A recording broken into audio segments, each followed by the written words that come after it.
एक बार एक गांव में एक साधु रहता था जो भगवान पर बहुत विश्वास रखता था।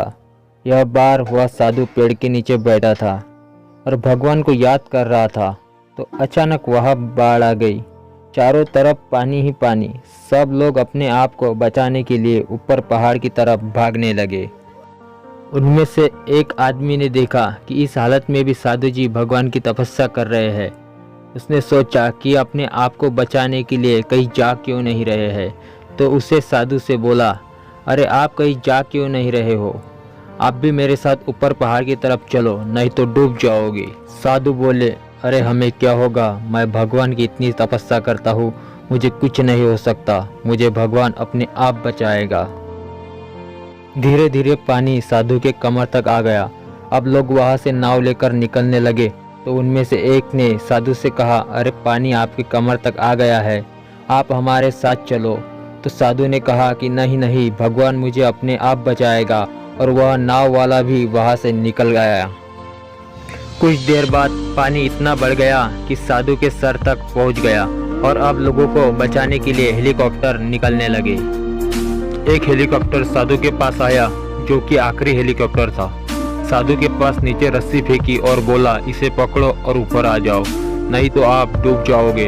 यह आखिरी हेलीकॉप्टर है और आपके पास में दूसरा कोई रास्ता नहीं है बचने के लिए। साधु ने कहा, यह रस्सी वापस ऊपर खींच लो और आप चले जाओ। मुझे भगवान के ऊपर पूरा भरोसा है, वो मुझे बचा लेगा। पानी काफ़ी ऊपर आ गया, पेड़ डूब गया और साधु की भी डूबने से मौत हो गई। मरने के बाद साधु भगवान के पास गया और बोला, हे भगवान, मैंने पूरी जिंदगी आपकी तपस्या की, मेरा सारा जीवन आपकी आराधना करने में लगा दिया, फिर भी इतने भरोसे के साथ इंतज़ार किया कि तुम मुझे बचाने के लिए आओगे, लेकिन वहाँ मेरी डूबकर मौत हो गई और तुम नहीं आए, ऐसा क्यों? भगवान बोले, मूर्ख इंसान, एक नहीं 3 बार आया था, वो तीनों बार मैं ही तो था। पहला पैदल, दूसरा नाव के द्वारा और तीसरा हेलीकॉप्टर के द्वारा, लेकिन तुमने मेरा एक भी अवसर पहचाना नहीं पाया। पता नहीं किसका इंतजार कर रहा था।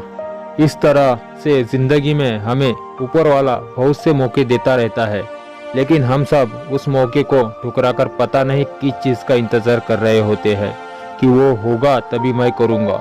और इस बात पर अड़े रहने से एक वक्त के बाद वो मौका हाथ से निकल जाता है और हम कुछ नहीं कर पाते हैं।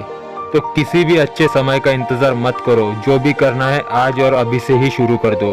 ऐसे ही और शॉर्ट मोटिवेशन स्टोरी, स्पीच और कोट्स के लिए CR ट्रू लाइफ पर आकर देख सकते हो। पूरा वीडियो देखने के लिए धन्यवाद। थैंक यू गाइस, लाइक कर देना, सब्सक्राइब कर देना।